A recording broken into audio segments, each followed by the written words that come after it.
नमस्कार, आपके साथ मैं हूं सुमेरा खान। सत्ता के सभी न्यूज मित्रों का स्वागत है। सबसे पहले सत्ते पे सत्ता, यानी 7 खबरें और दिलचस्प जानकारियां एक साथ। आज पहले आपको यूपी के बरेली में नाथ नगरी कॉरिडोर पर हुआ क्लेश दिखाएंगे, जिसके तहत बरेली की स्ट्रीट लाइट्स पर त्रिशूल और सड़कों के किनारे ओम और डमरू के प्रतीक लगाए जा रहे हैं। लेकिन अब इसकी वजह से कुछ मौलाना बहुत भड़के हुए हैं और कह रहे हैं कि किसी भी हाल में कबूल नहीं है। फिर आपको संबल का वो कुआं दिखाएंगे जहां 25 फीट नीचे से सनातन वाला सच सामने आया है। संबल में शिव मंदिर के पास जब कुएं की खुदाई हुई तो नीचे से कौन सी मूर्तियां निकली, ये दिखाएंगे। आज संबल पर विधानसभा में सीएम योगी ने जो कहा, उस पर भी सियासी तापमान बढ़ने की आशंका है। वैसे आज तापमान राज्यसभा का भी बढ़ा हुआ था, जहां संविधान पर चर्चा के दौरान वित्त मंत्री निर्मला सीतारमण और कांग्रेस अध्यक्ष मल्लिकार्जुन खड़गे के बीच जुबानी कटाक्ष किए गए। एक रील हमने उस पर भी तैयार की है। आज प्रियंका गांधी के एक बैग की भी बहुत चर्चा हो रही है, जो वो संसद लेकर पहुंची थी। इस बैग पर फिलिस्तीन लिखा हुआ था। इस बैग की वजह से बीजेपी ने कांग्रेस पर तुष्टीकरण वाले तीर चलाए हैं। इसका जवाब कांग्रेस ने कैसे दिया, एक शुद्ध राजनीतिक कुंजी इस क्लेश पर भी खोलेंगे। इसके बाद ईवीएम की खबर, जिस पर कांग्रेस के हाथ से सहयोगियों का साथ छूटता जा रहा है। उमर अब्दुल्ला के बाद अब टीएमसी के अभिषेक बैनर्जी ने भी कहा है कि ईवीएम पर आरोपों में उन्हें कोई सच्चाई नहीं लगती है। इस पर कांग्रेस का रिएक्शन क्या है, ये देखेंगे। एक बड़ी खबर यह भी है कि पीएम म्यूजियम ने राहुल गांधी को पत्र लिखकर पूर्व प्रधानमंत्री जवाहरलाल नेहरू की चिट्ठियां लौटाने की मांग की है। इस पर बीजेपी ने सवाल किया है, आखिर कांग्रेस चिट्ठियां क्यों नहीं लौटा रही? क्योंकि ये चिट्ठी ऐतिहासिक धरोहर है, किसी की प्रॉपर्टी नहीं है।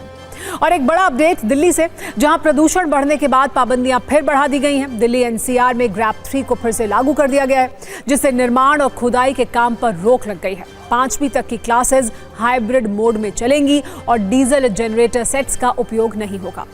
सत्ता में आज लेकिन सबसे पहले हम उस धर्म क्लेश की बात करने जा रहे हैं, जिसकी स्क्रिप्ट इस वक्त उत्तर प्रदेश के बरेली में लिखी जा रही है। ये क्लेश उस नाथ नगरी कॉरिडोर से जुड़ा हुआ है, जिसे हाल ही में योगी सरकार ने मंजूरी दी थी।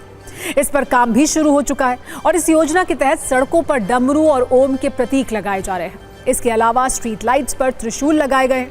लेकिन अब इस लाइट पर मजहबी फाइट शुरू हो गई है, क्योंकि बरेली में मौलाना के साथ मुस्लिम पक्ष के लोग इससे भड़क गए हैं। और अब नाथ नगरी कॉरिडोर के जवाब में आला हजरत नगर वाला तनाव बरेली में शुरू हो गया है। नाथ नगरी कॉरिडोर के त्रिशूल वाले इन खंभों से अब मजहबी बिजलियां गिरने लगी हैं, क्योंकि बरेली के मौलाना ने यह कहकर कि खंभों पर डमरू और त्रिशूल उन्हें कबूल नहीं है। और अब बरेली में ये मांग उठ रही है कि जिस तरह नाथ नगरी कॉरिडोर बनाया जा रहा है, वैसे ही अब आला हजरत कॉरिडोर भी बनाया जाए। लेकिन अब ये सवाल भी उठने लगा है कि क्या यूपी के बरेली में नए बवाल की स्क्रिप्ट लिखी जा रही है? इसी खबर पर आज हमने आप सभी न्यूज मित्रों के लिए सत्ता की ऐतिहासिक तथ्यों वाली कुंजी भी तैयार की है। सबसे पहले हम आपको बताते हैं कि इस विवाद में मुस्लिम और हिंदू समुदाय का पक्ष क्या है। मुस्लिम पक्ष का सवाल है कि नाथ नगरी कॉरिडोर के तहत विशेष धर्म को बढ़ावा क्यों दिया जा रहा है। इस पर हिंदू पक्ष का कहना है त्रिशूल और ओम लगाना सही कदम है। मुस्लिम पक्ष का तर्क यह है कि धर्मनिरपेक्षता के खिलाफ है ये सब, जबकि हिंदू पक्ष कह रहा है कि डमरू, त्रिशूल और ओम सनातन पहचान के प्रतीक हैं, इसीलिए नाथ नगरी कॉरिडोर में इसे लगाना गलत नहीं है। मुस्लिम पक्ष ये कह रहा है कि बरेली आला हजरत की भी नगरी है, इसे हिंदू पक्ष नाथ नगरी बता रहा है। पहले हम आपको इस क्लेश पर एक न्यूज रील दिखाते हैं, फिर ऐतिहासिक तथ्यों वाली सत्ता की कुंजी भी खोलेंगे। विरोध करता है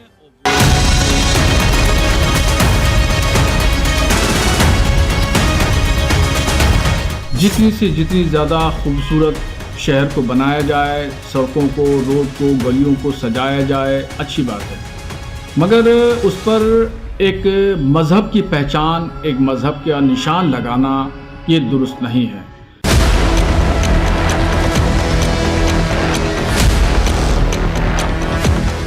सरकारी खंभों पर, रोडों पर त्रिशूल लगाए जा रहे हैं, यह सरासर गलत है और इसका बरेली का मुसलमान विरोध करता है और विरोध करेगा।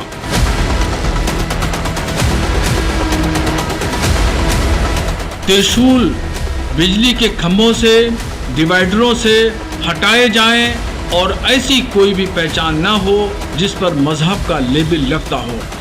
और अगर ये नहीं किया गया तो गोया की जमहूरियत का गला घोटना है और नाइंसाफ़ी है। भारत में अपने देवी देवताओं का कॉरिडोर भी नहीं बनाएंगे तो फिर किसके कॉरिडोर बनेंगे? इस तरीके की टिप्पणी जो लोगों के तरफ से आती है और ख़ास तौर से दूसरे पक्ष की तरफ से आती है, मैं समझता हूँ कि ये लोग जानबूझ के ऐसी टिप्पणियाँ करते हैं जिससे सद्भाव खराब हो, माहौल खराब हो। मुझे लगता है मानसिक रूप से भी ये विक्षिप्त हो गए हैं ये ऐसे लोग जो ऐसी टिप्पणियाँ करते हैं। देश के अंदर रहने वाले लोग सभी धर्म सभी जात बिरादरी होते हैं। जो सरकार बनती है या सरकार की ये जिम्मेदारी होती है, वो हमारे महापुरुष हैं या हमारे जो बड़े लोग हैं, वो कोई भी किसी भी जात धर्म बिरादरी के लोग हैं, उन सम्मानित लोगों को सम्मान देना चाहिए। सरकार की जिम्मेदारी है सभी धर्म जात बिरादरियों को साथ में लेके चलने की।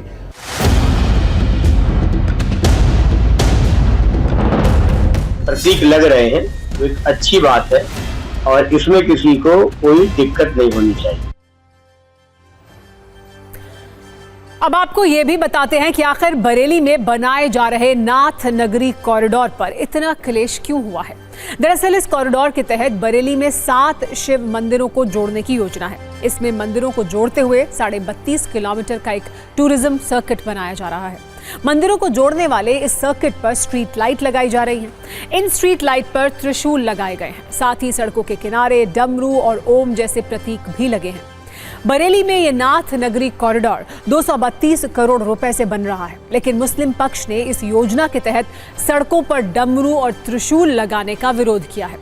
वैसे आज हम आपको ये भी बताते हैं कि आखिर बरेली को नाथ नगरी क्यों कहा जाता है, जिसके नाम पर नाथ नगरी कॉरिडोर अब बन रहा है। असल में बरेली शहर की चारों दिशाओं में भगवान भोलेनाथ के 7 प्राचीन नाथ मंदिर हैं, जिनमें लाखों भक्तों की आस्था है। नाथ कॉरिडोर परियोजना के तहत बरेली के इन्हीं 7 प्रमुख मंदिरों को जोड़ने की योजना है। इनमें उत्तर दिशा में मौजूद अलखनाथ मंदिर है, बाबा त्रिबटीनाथ मंदिर है, तीसरा है बाबा बनखंडी नाथ मंदिर। इसके अलावा 7 मंदिरों की इस लिस्ट में श्री पशुपतिनाथ मंदिर, बाबा गोपेश्वर नाथ मंदिर और श्री तपेश्वर नाथ मंदिर भी शामिल है। जबकि 7वें शिवालय का नाम है श्री मणिनाथ मंदिर। क्योंकि ये सारे मंदिर भगवान शिव की सत्ता से जुड़े हुए हैं, इसीलिए नाथ कॉरिडोर में त्रिशूल, डमरू और ओम जैसे प्रतीक इस्तेमाल किए जा रहे हैं। लेकिन इस पर मौलाना सवाल उठाने लगे हैं। वैसे बरेली के स्थानीय लोग इस क्लेश पर क्या कह रहे हैं, ये भी आइए सुन लेना चाहिए।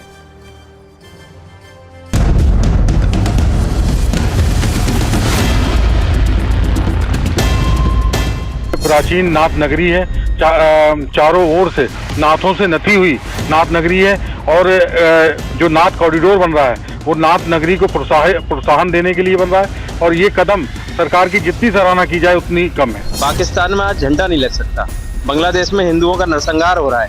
हम अपने देश में अगर त्रिशूल लगा रहे हैं तो उसका विरोध किस क्या उचित है? त्रिशूल लग रहा है, कल को मतलब कुछ और होगा है, जब मतलब इन चीज़ों से लाभ क्या हो रहा है? ऐसे हम अपना कुछ करने लगे हैं तो फिर इसमें वही होगा, विवाद ही होगा। इसमें थोड़ा सा ध्यान करना होगा हमें कि जो भी इस तरह की बात हो रही है वो सार्वजनिक स्थल पे ना हो तो अच्छा है। क्या त्रिशूल लगाना कोई गलत परंपरा नहीं है?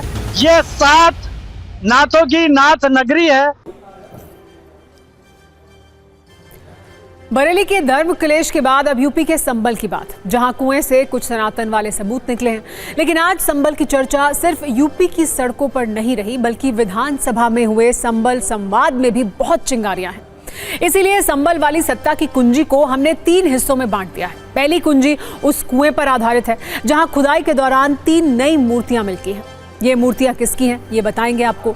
दूसरी कुंजी में 46 वर्षों के बाद खुले उस भस्म शंकर मंदिर की बात करेंगे, जहां अब शंख, मंत्र और घंटियां गूंज रही हैं। और तीसरी कुंजी में यूपी विधानसभा का तापमान महसूस कीजिएगा, जिसका केंद्र था संबल की हिंसा। संबल में खुदाई के दौरान 3 मूर्तियां मिली।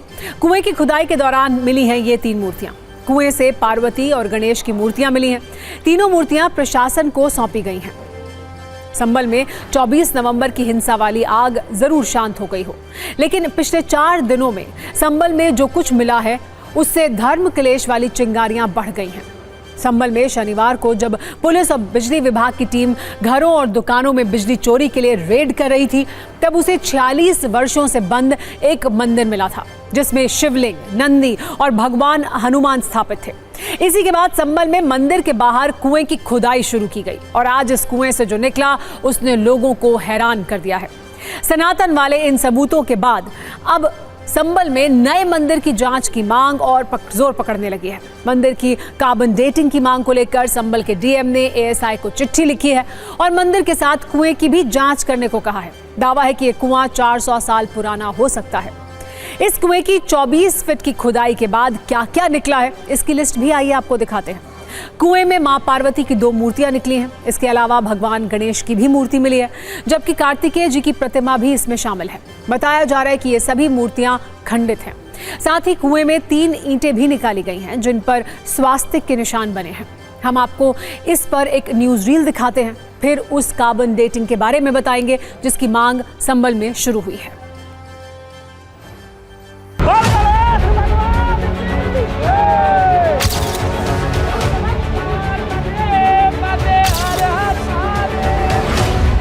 है जो कि निकली है कुएं के अंदर से। गणेश जी की मूर्ति आप देख रहे हैं जो इस वक्त मौजूद है। गणेश जी की ये मूर्ति है, हालांकि खंडित नहीं है और इस मूर्ति को फिलहाल कुएं से निकाला गया। 3 मूर्तियां हैं जो कि फिलहाल ये यहाँ से मिली है और अब इन मूर्तियों को सर्वे के लिए आगे भेजा जाएगा। ये कुछ खंडित मूर्तियां प्राप्त हुई हैं जिसके बारे में ठीक से जानकारी की जा रही है और प्रथम दृष्टया गणेश जी की, लक्ष्मी जी की और कार्तिक जी की प्रतीत हो रही हैं। जो भी कार्रवाई होगी आगे कराई जाएगी। प्रशासन की हमारी कोई सुनवाई नहीं थी, यहाँ डरते थे लोग आकर करके। अब मंदिर खुला है, कुल देवी का दोबारा पूजा। तो अब हम पूजा पाठ के न्याय में हुस्ता कि आज हमारे भगवान निकले हैं 40-45 साल बाद कोई मंदिर खुले और उस मंदिर को दूरदर्शन देख के तो आज हमारे आंसू भी आ रहे हैं।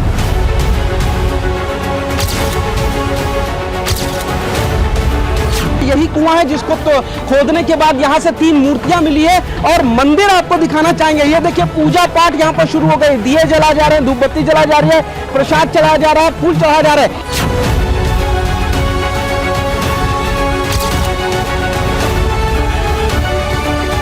पूजा पाठ शुरू होने के साथ यहाँ पर कीर्तन भी शुरू हो गया। आप देखिए यहाँ पर तमाम जो लोग हैं वो कीर्तन कर रहे हैं, महिलाएं बैठी हुई हैं। भगवान ने दोबारा ही अवतार लिया है, एक तरह से मंदिर खुला है हमारा। तो बाबा का राज है, राम राज आने वाला है। हाँ, पूजा पाठ करना है।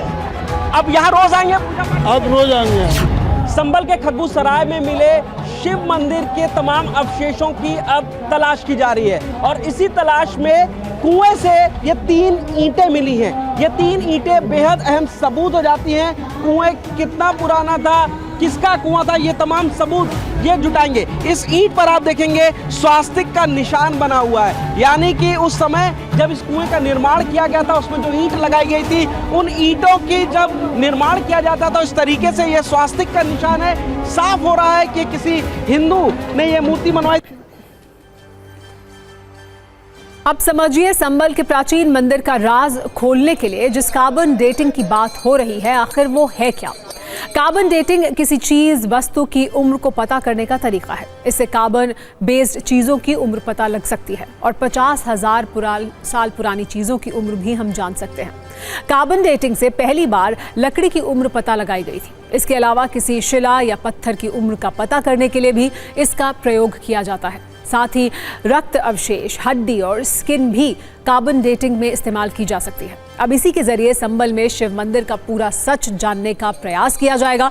वैसे आज संभल की चर्चा उत्तर प्रदेश की विधानसभा में भी बहुत हुई। मुख्यमंत्री योगी ने संभल का नाम लेकर विपक्ष पर कटाक्ष किए, तो दिल्ली से अखिलेश यादव ने संभल पर सरकार को घेरा। इस पर हम आपको एक प्योर पॉलिटिकल कुंजी आइए दिखाते हैं।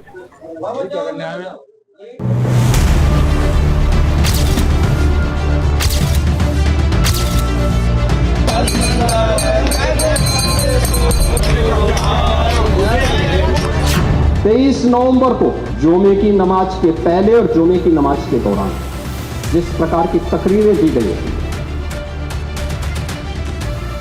उन तकरीरों के बाद माहौल खराब हुआ और फिर उसके बाद जिस प्रकार की स्थितियां की गई थी तो सबके सामने हमारा पुराण भी इस बात को कहता है कि भगवान विष्णु, श्री हरि विष्णु का 10वां अवतार संबल में ही होगा, उसी संबल में होगा।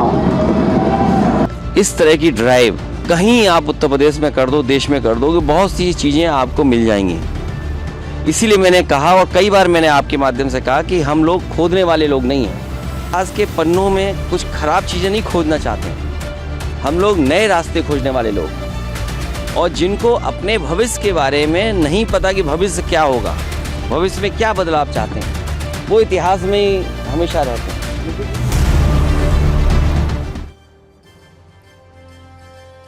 और सत्ता में अब बात उस इलेक्ट्रॉनिक वोटिंग मशीन की, जिसका विरोध देश के सबसे बड़े विपक्षी राजनीतिक दल कांग्रेस के एजेंडे में सबसे ऊपर है। लेकिन उसके साथी दलों के एजेंडे में ये लगातार नीचे की तरफ खिसकता जा रहा है। और हालत यह है कि कुछ वक्त पहले तक जिस ईवीएम के विरोध में इंडिया गठबंधन में चट्टान वाली एकता थी, अब उस एकता में राजनीतिक रिसाव शुरू हो गया है और कांग्रेस को ही नसीहतें की डोज दी जा रही है। सबसे नई नसीहत कांग्रेस के मजबूत साथी और कुछ ही वक्त पहले जम्मू कश्मीर के सीएम बने उमर अब्दुल्ला ने और टीएमसी सांसद अभिषेक बैनर्जी ने दी है। उमर अब्दुल्ला ने कांग्रेस से ईवीएम का रोना बंद करके चुनावी नतीजों को कबूल करने के लिए कहा है, जबकि टीएमसी सांसद अभिषेक बैनर्जी ने कहा कि उन्हें नहीं लगता कि ईवीएम पर लग रहे आरोपों में कोई भी दम है। अभिषेक बैनर्जी के बयान को इस स्वरूप में भी देखा जा सकता है कि कांग्रेस और टीएमसी के रिश्ते अक्सर खट्टे मीठे रहते हैं। लेकिन उमर अब्दुल्ला ने तो जम्मू कश्मीर में कांग्रेस के साथ मिलकर चुनाव लड़ा, कांग्रेस के समर्थन से सीएम बने, फिर भी उन्होंने कांग्रेस को नसीहत देने में काफी कड़े शब्दों का इस्तेमाल किया। उमर अब्दुल्ला ने एक इंटरव्यू में कहा है कि जिस ईवीएम से आपके करीब 100 सांसद जीतते हैं, कुछ महीने के बाद जब नतीजे आपके पक्ष में नहीं आए तो आप ईवीएम को दोष नहीं दे सकते। एक बार सुनिए उमर अब्दुल्ला ने इस पर और क्या क्या कहा। I have no problem with you making an issue out of the EVMs, so long as you do it also when you win. The EVMs can't only be a problem when you lose the election, because they're the same EVMs. So when you get 100 plus members of parliament using the same EVMs and you celebrate that as sort of a victory for your party, you can't then a few months later turn around and say, well, actually, hang on, we don't like these EVMs because now the election results aren't going the way we would like them to. If you have problems with the EVMs, then you should be consistent in those problems. And the thing is, how can you have a problem with EVMs and then continue to fight elections? If you don't trust the machines, then you shouldn't be fighting. So you can't say, look, I don't trust the machines, but I'm going to fight, and if I win, then I'll keep quiet. Okay. But if I lose, then something's wrong with the machines. I lost. I keep reminding you. I lost in earlier in this year. I never blamed the machines. Yeah. I won. It wasn't down to the machines. It's the voters. One day they vote for you, the next day they don't. 3 दिन पहले प्रियंका गांधी ने लोकसभा में संविधान पर चर्चा के दौरान BJP को बैलेट पेपर से चुनाव जीतने की चुनौती दी थी। हरियाणा और महाराष्ट्र चुनाव के बाद कांग्रेस ने ईवीएम के खिलाफ राष्ट्रव्यापी आंदोलन का ऐलान किया था। ऐसे में उमर अब्दुल्ला का ईवीएम वाला बयान कांग्रेस को काफी चुभ रहा है। कांग्रेस सांसद मणिकम टैगोर ने सोशल मीडिया पर एक पोस्ट किया। इसमें उन्होंने उमर अब्दुल्ला से पूछा है कि मुख्यमंत्री बनने के बाद सहयोगी दलों के प्रति उनका रवैया क्यों बदल गया है। उन्होंने ये भी साफ किया है कि कांग्रेस ईवीएम के मुद्दे को चुनाव आयोग के सामने जरूर उठाएगी। हालांकि बीजेपी कांग्रेस और उसके सहयोगियों के मतभेद को देखकर काफी आनंद में है।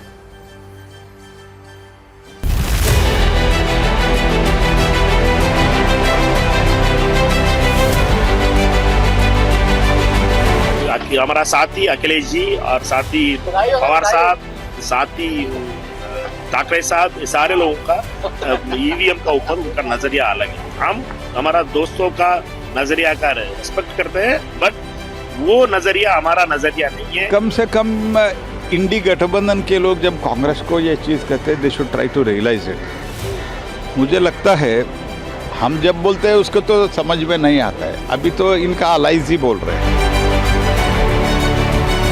किसी दल, किसी नेता के बारे में हमें कुछ नहीं कहना, लेकिन जो उन्होंने सुझाव दिया है, आप बात को ईवीएम तक मत पहुंचाइए। जो सुझाव दिया है कि बीजेपी से मुकाबला करने के लिए सोशल मीडिया है, मीडिया है, आपको इनका भी साथ लेना पड़ेगा। इनके साथ साथ आपको बूथ स्तर पर भी काम करना पड़ेगा। वो उन्होंने सुझाव दिया है, मैं उनके सुझाव से सहमत हूँ कि मीडिया का भी साथ लेना पड़ेगा और बूथ स्तर पे भी आपको काम करना पड़ेगा। मुझे नहीं लगता है कि ये जो एलिगेशन है इसमें कोई सब्सटेंस है। अगर फिर भी किसी को लगता है कि भाई ईवीएम मैनिपुलेट हो सकता है, ईवीएम हैक हो सकता है, तो मुझे लगता है डेलीगेशन जाके इलेक्शन कमीशन को मिलना चाहिए, मिलके एक डेमो दिखाना चाहिए कि भाई ये टेक्नोलॉजी से या ये सॉफ्टवेयर से या ये मैलवेयर से आपका ईवीएम हैक हो सकता है। और अगर वो भी नहीं कर सकता है तो इसको लेके नीचे आंदोलन करें। भाई खाली 2-3 टिप्पणी करने से नहीं होता है। क्या कांग्रेस पार्टी इंडिया गठबंधन में अलग थलग पड़ती जा रही है? ये सवाल इसलिए उठे क्योंकि पहले अडानी के मुद्दे पर संसद में समाजवादी पार्टी और टीएमसी ने साथ छोड़ दिया, फिर इंडिया गठबंधन के नेतृत्व करने के मुद्दे पर समाजवादी पार्टी और आरजेडी दोनों ममता बनर्जी के साथ खड़े हो गए, और अब ईवीएम के मुद्दे पर जम्मू कश्मीर के मुख्यमंत्री उमर अब्दुल्ला और टीएमसी सांसद अभिषेक बैनर्जी ने नसीहत दे दी है। वैसे अलग अलग राजनीतिक दलों में मुद्दों पर मतभेद होते हैं, ये कोई बड़ी बात नहीं है, लेकिन गठबंधन के साथी दल अगर मूल मुद्दों पर इस तरह से टकराएंगे तो गठबंधन की मजबूती पर सवाल तो फिर उठेंगे ही। वैसे उमर अब्दुल्ला न सिर्फ ईवीएम पर सरकार को क्लीन चिट दे रहे हैं, बल्कि नई संसद के निर्माण के लिए बहुत बधाई भी दे रहे हैं। वो ये कह रहे हैं कि ये एक शानदार आइडिया था और बहुत जरूरी था, जबकि कांग्रेस नए संसद भवन के मुद्दे पर सरकार की आलोचना करती आई है। The right thing to have been done. In the car, I was talking to colleagues of mine and saying, look, contrary to what everybody else believes, I think that what's happening with this Central Vista project in Delhi is a damn good thing. I believe constructing a new parliament building was an excellent idea. We needed a new parliament building. The old one had outlived its utility. We need these new central secretariat buildings. It's a good thing. They've built a purpose-built house for the Vice President and the Prime Minister. Now that's not because I'm a BJP spokesperson. I believe that that's the right thing to have been done. वैसे आज संसद की एक तस्वीर ने लोगों का काफी ध्यान अपनी तरफ खींचा। ये तस्वीर वायनाड से कांग्रेस सांसद प्रियंका गांधी की थी, जो आज एक ऐसा हैंडबैग लेकर संसद पहुंची थी जिस पर फिलिस्तीन लिखा था। इस बैग पर फिलिस्तीन के 8 प्रतीक चिन्ह भी थे, जो उनकी पहचान और इजराइल के लिए विरोध को दर्शाते हैं। प्रियंका जो बैग लाई थी उसमें कैफिए, तरबूज, जैतून की शाखा, फिलिस्तीनी कढ़ाई, शांति का प्रतीक कबूतर बना हुआ है। बैग पर फिलिस्तीनी झंडे का लाल, हरा और सफेद रंग और काला रंग भी है। प्रियंका गांधी पहले भी कई मौकों पर गाजा में इजराइल की सैन्य कार्रवाई के खिलाफ आवाज उठाती रही हैं। जुलाई में उन्होंने सोशल मीडिया पर यह लिखा था कि हर सरकार की ये नैतिक जिम्मेदारी है कि वो इजराइल सरकार के नरसंहार की निंदा करे और उन्हें रुकने के लिए मजबूर करे। अभी कुछ दिन पहले नई दिल्ली में फिलिस्तीन दूतावास के प्रभारी आबेद अल राजेग अबू जाजर ने प्रियंका गांधी से मुलाकात करके उन्हें सांसद बनने पर बधाई दी थी। आज उन्होंने मुलाकात की तस्वीर पोस्ट की और गाजा पीड़ितों के प्रति समर्थन के लिए प्रियंका गांधी को धन्यवाद दिया। हालांकि बीजेपी को इसमें तुष्टीकरण की बू आ रही है।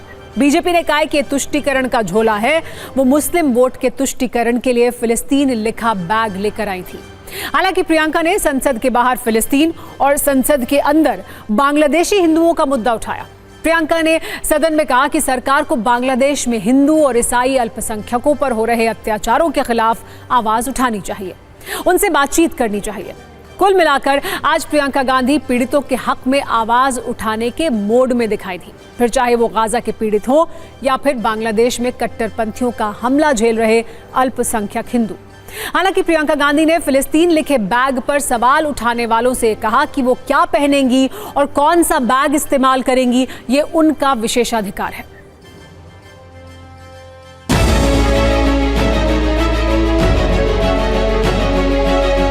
Decide what clothes I wear now. Who's going to decide that? That's typical patriarchy, that you decide what clothes women wear also. Okay, ma'am. I don't subscribe to that. I will wear what I want.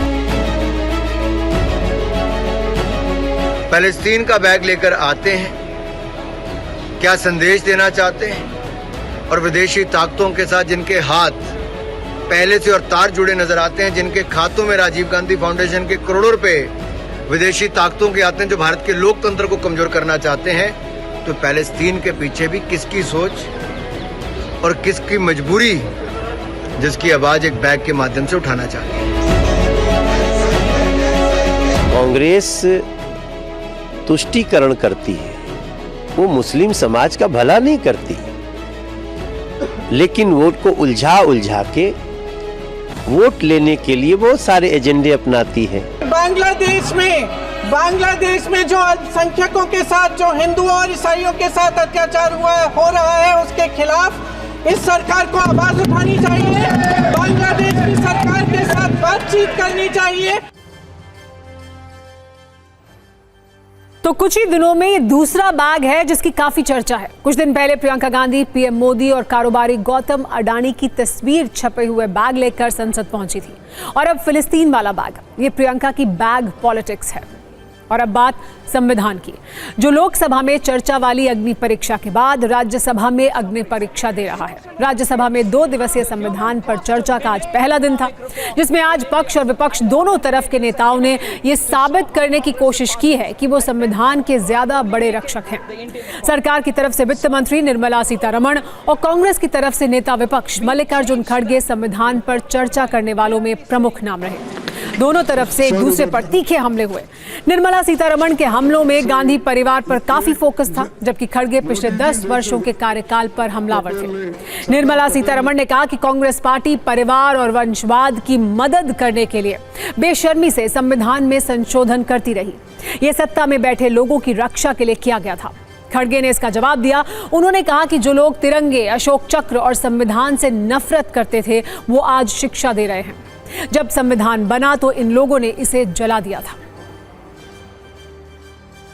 If that is not true, sir, अपनी governance को सुधारो। to see whether it is there. But they're walking around with this book. They're discussing the constitution and the mistakes done by the Congress party, as a result of which the Indian economy is suffering, sir.